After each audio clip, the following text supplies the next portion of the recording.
father gotta do? What?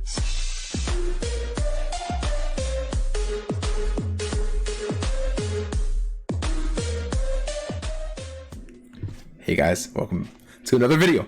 Today we're going to cover the Maroczy Unbound, and we're going to go over two of the four plans that we talked about in the previous video, where we showcased the Maroczy ideas. So if you have not liked or subscribed, what are you doing? FIDE will probably recognize it and give you another 50 FIDE points. So please go ahead and like and subscribe. Definitely not fake news. Right? So if you want to see this live, you can come on twitch.tv/JapaneseTutor and see every single time that I'm live. And also in the Discord, link will be down below if you just want to talk to like-minded people who love chess and like memeing. So the two plans that we're going to cover today are the F2, F4, F5 to win control of D5 and launch a wing attack. And B, we're going to go over how we can open the queen side with C4, C5. Now, if you have no idea what I'm talking about, I suggest you watch the video prior to this and then watch this video. Okay, so we're going to go over a game between Smyslov and Timon in Moscow 1981. All right, so D4, knight F6, knight F3, G6, G3, C5, bishop D2, C captures D4, knight captures D4, bishop G7, C4, knight C6, knight C3, knight captures D4, queen captures D4, castles. After castles, D6, queen D3, bishop F5, E4, bishop E6, B3, protecting the pawn from any future advances. A6, bishop B2, knight D7, queen D2, knight C5. That knight's pretty good there. Black eased his game with a trade of knights before white can play knight C2, right? In other games, we should play knight C2 first because black is the constricted side. He provoked E2, E4 so he can develop his queen's bishop rather than bishop E6 and then bishop captures B7. He repositioned his knight to pressure the queen side. If he can't engineer B5, he might as well do it with queen B6. And then A5, A4. Okay. So for example, what happens if knight D5, bishop captures on B2, queen captures B2, then we can try for bishop captures here, right, as black. And then on E captures, queen B6, and then we can try for A5, queen B4, and A4. Or the liquidation of his main weaknesses with rook F to E8 and trying to maybe play for an E5. But in this game, white exploited the black's knight absence from the king side with a very, very spectacular move. F4, saying, hey, your knight's not on the king side, so that's where I'm going to attack.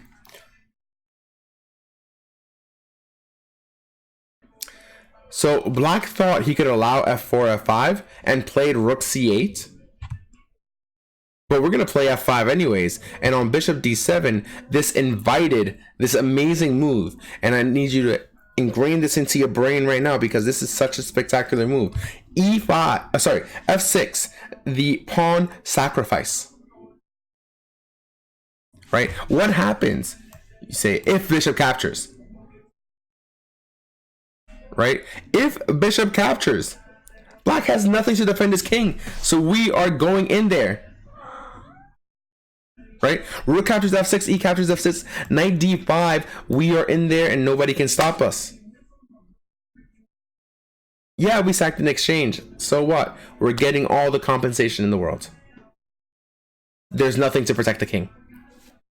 King G7, Rook F1, GG, lights out. And it's over. But instead, after f6. After f6, he played e captures f6.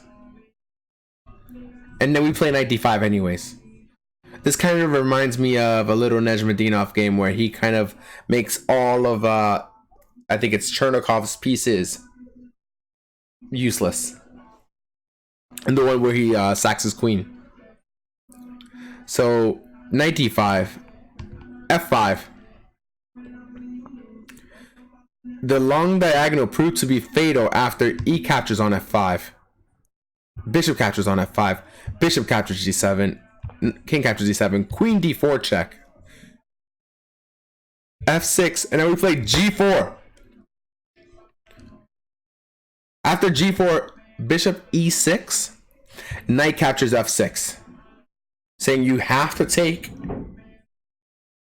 And if rook captures, g5. And g5 basically leads to resignation. We're just in there, man. We are in there. If let's say bishop f5, saying, okay, well, if they take, we'll just take with the queen and trade down. No, we develop our pieces first. Ladies and gentlemen, if you have a pin on something and it's not immediately going to disappear, you don't have to take it right away. You can leave it there. Leave it there for a rainy day. When you want to take it, you take it. Improve your position first until the time comes where you need to take it. So another white plan is c4, c5. And this leads to a somewhat symmetrical pawn structure after d captures c5. This benefits whoever has the better placed pieces, particularly rooks. This is Paquin versus Gunnarsson.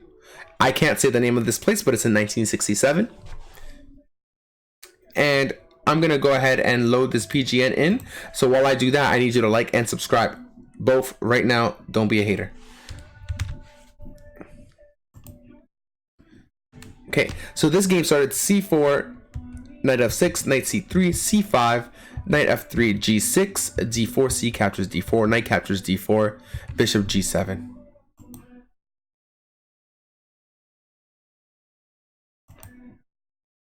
After bishop g7, e4, d6, bishop e2, castles, knight c6, bishop e3, bishop g7. So this is basically the main line, like Maroczy dragon, if you will. Queen d2, knight g4, bishop captures on g4, bishop captures on g4, rook a's to c1, knight captures on d4, bishop captures on d4, bishop e6, f4. It's quite gutsy. Bishop captures on d4, bishop captures on d4. What happens if this bishop captures here? What happens?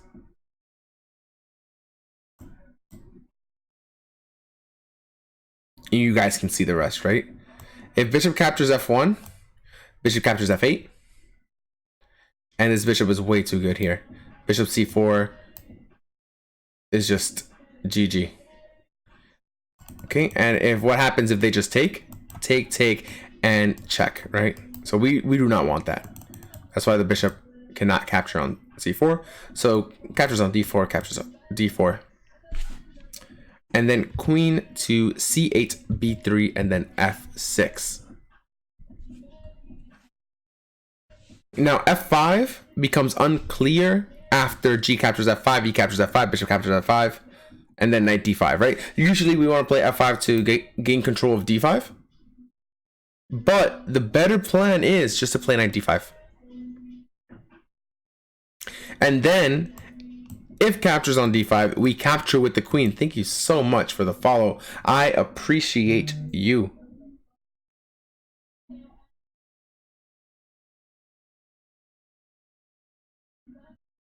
I appreciate you. So now what happens if e6?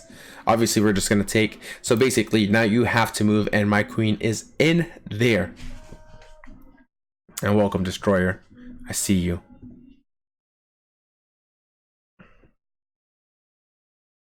So after queen captures d5, check, king g7. Now we play, bam, c5. D captures c5. Rook captures c5. And now all of our pieces are active. We are in his house. His heavy pieces would dominate after queen b8 because of queen d7. And then rook c7.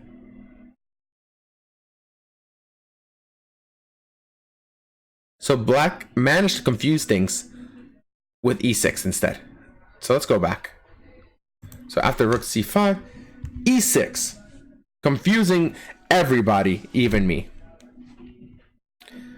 e6, queen c4, queen e8, and then e5.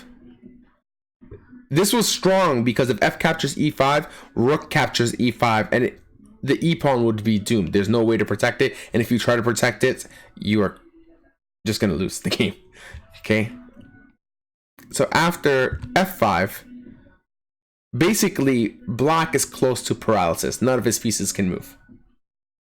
So what happens when your opponent's paralyzed and you're not? You need to better your pieces. You always need to better your pieces.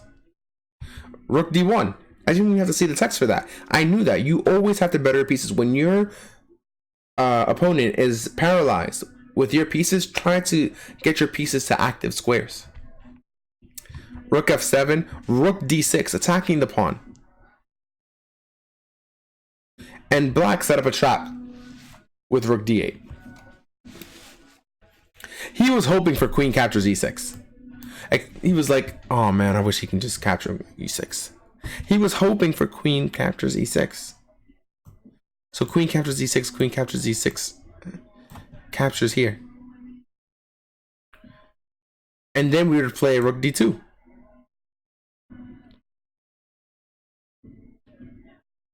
Right?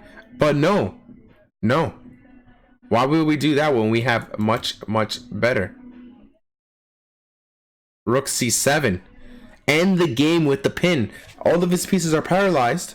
They can't move. Pin him and win him. Rook f to d7. Rook f to d7. Rook d captures d7. Captures on d7. Queen b5. Hit him with the pin. And we're going to be up the exchange, the queen exchange. He resigns here. Now, if you like this plan, give the video a like. It's an amazing plan. And these are only 2 in the possible 4 plans that white has in the Maroczy. So hope you come back next time, and I'll see you in that video. Take care for now, and better your chess with me.